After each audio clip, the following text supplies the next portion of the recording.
횟집보다 자주 바뀌네. 시가 테슬라 또 가격 올렸다. 테슬라가 미국에서 차량 가격을 또 올렸다. 3주 만에 세 번째 가격 인상이다. 블룸버그에 따르면 테슬라는 이날 모델 3을 제외한 모델 Y, 모델 S, 모델 X에 대해 1% 안팎의 가격 인상을 단행했다. 열흘 만에 가격을 또 올린 모델 Y의 경우 $250 비싸졌고 약 한 달 만에 가격이 조정된 모델 S와 모델 X는 각각 $1000 비싸졌다. 지난달 1분기 실적 발표 직전 마지막으로 가격을 인하한 뒤 3주여 만에 세 번째 가격 인상에 나선 것이다.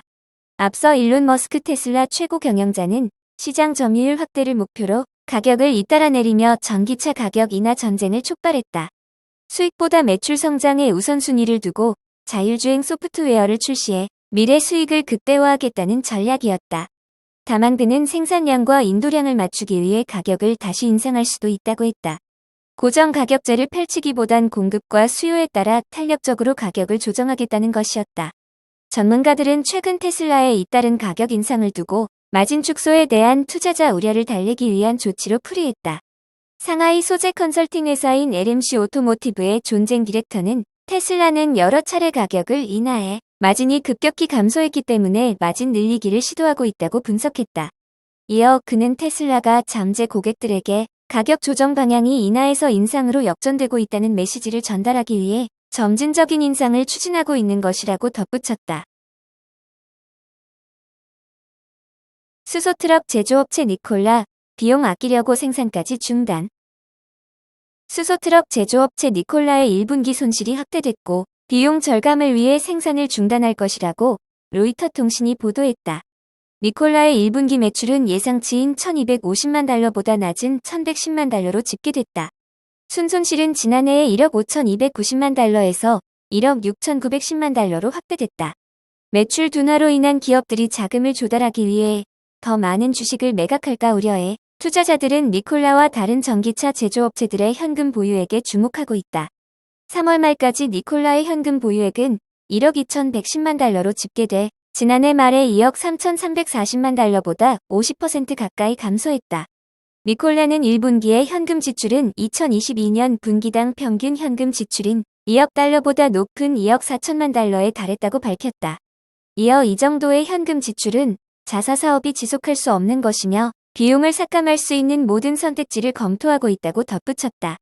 비용을 삭감하기 위해 니콜라는 5월 말부터 배터리를 탑재한 전기 트럭의 생산을 중단하고 배터리 탑재 전기 트럭과 수소연료 배터리 트럭을 생산하는 생산 라인을 재배치할 것으로 전해졌다.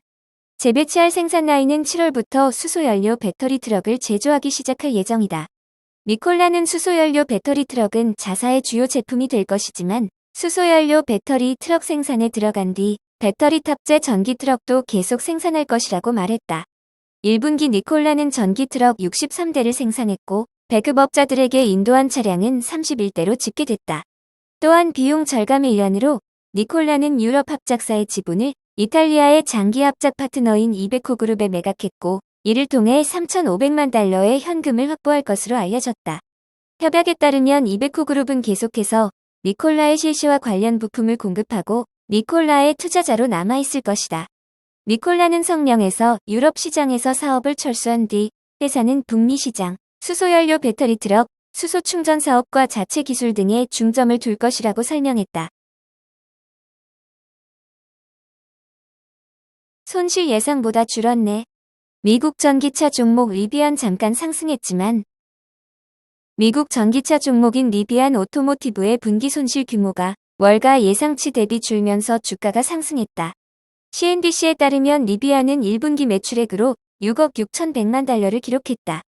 이는 월가 예상치인 6억 5551만 달러를 상회하는 수치다. 주당 순이익은 1.25달러의 손실을 봤지만 추정치인 1.59달러 손실 대비 선방했다. 리비안은 올해 목표로 5만 대 생산 목표 달성도 순조롭게 진행 중이라고 강조했다. 1분기에 9395대의 전기차를 생산했고 7946대의 차량을 고객에게 인도했다. 분기 말 기준 리비안은 118억 달러의 현금을 보유하고 있다. 작년 말 보유액보다 소폭 감소한 것으로 리비안은 비용 절감을 위해 전체 직원의 6%를 감원할 계획을 발표한 바 있다. 실적 발표 후 시간 외 거래에서 리비안 주가는 5.5%가량 상승했다. 리비안 주가는 장기 내림세를 보이고 있다. 지난 2021년 11월 상장 후 최고가 대비 현재 주가가 12.91달러까지 92%가량 급락한 상태다.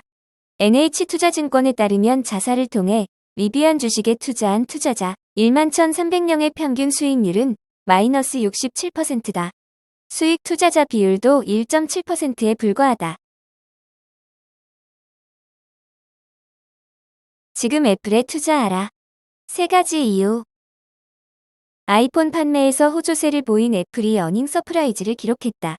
미국의 경기 하강 우려 등과 업황 불황이 덮쳤지만 애플만큼은 끄떡없는 모습이다. 호실적, 신규 구매자 증가, 인도 중국 공략이라는 3가지 포인트 덕분에 어려운 증시 환경 속에서 안정적인 투자처로서 재부각될 것이라는 분석이 나왔다. 애플의 FY 2분기 매출액은 948억 달러, 영업이익은 283억 달러로 전년 동기 대비 각각 2.5%, 5.5% 줄었다. 주당 순이익은 1.52달러로 발표하면서 각각 시장 컨센서스를 2.4%, 4.4%, 6.1% 상회했다. 애플의 호실적 배경에는 아이폰 매출과 서비스 매출이 있었다. 애플의 제품 매출액은 739억 달러로 전년 동기 대비 4.6% 하락했고 서비스 매출 209억 달러로 전년보다 5.5% 늘었다. 특히 아이폰에서 513억 달러 매출이 나왔고 아이패드, 맥, 웨어러블 및 기타가 각각 67억 달러, 72억 달러, 88억 달러로 매출을 올렸다고 집계됐다. 아이패드와 맥의 매출은 부진했으나 아이폰의 판매가 양호한 셈이다. 강재구 한화투자증권 연구원은 이를 두고 설치 기반이 늘어나고 있다고 판단했다. 그는 웨어러블 기기와 관련해 애플 워치를 중심으로 미국과 중화권에서 판매량이 늘고 있음을 긍정적이라며 서비스 매출은 신기록을 이어갔다고 설명했다. 특히 전 세계에 배포된 애플의 활성화 기기가 20억 개를 돌파하며 설치 기반 전략이 순조롭게 진행되고 있다는 것이 강 연구원의 설명이다. 이번 분기 아이패드 구매자 중 절반 이상이 아이패드를 처음 구매한 사람들이었고 애플 워치의 경우 구매자 중 약 60%가 신규 사용자였다. 서비스 관련 유료 구독자 수는 약 9억 7,500만 명 수준으로 전년보다 1억 5천 명, 전분기 대비 4천만 명 늘었다. 강 연구원은 애플이 시도하고 있는 신흥국 공략 또한 긍정적일 것이라 전망했다. 애플의 지역별 매출은 미국 378억 달러, 유럽 239억 달러, 중국 178억 달러, 일본 72억 달러, 기타 아시아 등 81억 달러 순이었다. 최근 들어 애플은 인도 뭄바이와 델리에 오프라인 애플 스토어를 열면서 인도를 중심으로 신흥국 시장 확장에 집중하고 있다. 인도 국민들 중 중산층으로 이동하는 인구가 늘어가면서 소비 잠재력에 대한 기대를 갖고 있기 때문이다. 또한 애플은 중국 매출 감소에 대해선 환율의 악영향을 제외하면 늘어났다고 평가했으며 매출이 점진적으로 개선되는 중이라고 발표했다. 업황 불황 속에서도 2분기 중국 시장 점유율이 확대된 점과 신규 구매자들이 늘고 있는 것에 주목한 셈이다. 특히 중국의 서비스 부문은 사상 최대 실적을 달성했다고 설명했다. 애플은 올해 회계연도 기준 3분기 매출액 성장률은 2분기와 비슷할 것으로 전망했다. 매출 총 이익률은 44.2%, 운영비용은 137억 달러, 기타 손익은 2억 5천만 달러를 가이던스로 제시했다. 최근 달러 약세와 인플레이션이 완화되고 있다는 점을 감안하면 추가적인 실적 개선도 가능하다는 것이 강 연구원의 판단이다. 그러면서 강 연구원은 대다수의 기업들이 어려운 경영 환경을 대비해 투자 축소 발표를 하고 있으나 애플은 예정된 투자를 집행할 수 있다며 이 기회를 활용해 경쟁사들과의 기술 격차를 벌릴 것이라고 설명했다. 그는 주주 환원 정책과 관련해서도 이번 분기에 자사주 매입 191억 달러, 배당 37억 달러를 실행했고 900억 달러 규모의 신규 자사주 매입도 승인했다고 언급했다.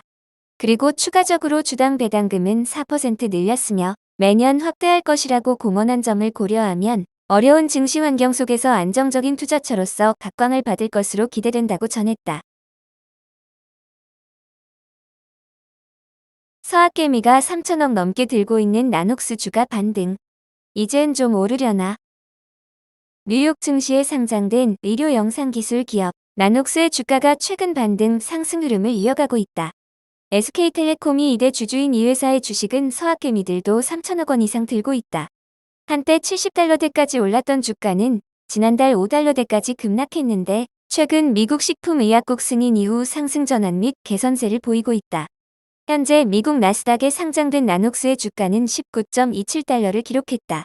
2021년 1월만 해도 75달러 수준이던 이 회사 주가는 이후 지속 내림세를 보이다 지난달에는 5달러대까지 주저앉았다. 이런 가운데 나녹스는 지난 2일 클라우드 기반의 인프라인 나녹스 클라우드를 포함 멀티소스 나녹스 아크가 FDA의 시판 허가를 받았다고 밝히면서 주가 호재로 작용했다. 나녹스 아크는 성인 환자를 대상으로 하는 기존 방사선 촬영에 부가적으로 환자의 근골격계 단층 영상합성 이미지를 촬영하는 고정식 엑스레이다. 그리고 최근에는 세계 최대 헬스케어 기업 중 하나인 존슨앤존스가 기존 보유하고 있던 19만 6,228주에서 투자를 늘려서 31만 4,704주로 62% 증가한 것으로 확인되었다. 한국예탁혈재원 증권정보 포털에 따르면 현재 내국인의 나녹스 주식 보관 규모는 2억 3,497만 달러 수준이다. SK텔레콤이 투자한 나녹스는 2020년 나스닥에 상장됐으며 2021년 4월 싱글소스의 FDA 승인을 받은 바 있다. 2021년 10월에는 부품 제조기지로 한국을 선택해 경기도 용인시에 나녹스 반도체 칩 제조 공장을 세웠고 지난해 4월 공장 가동 기념식을 가졌다.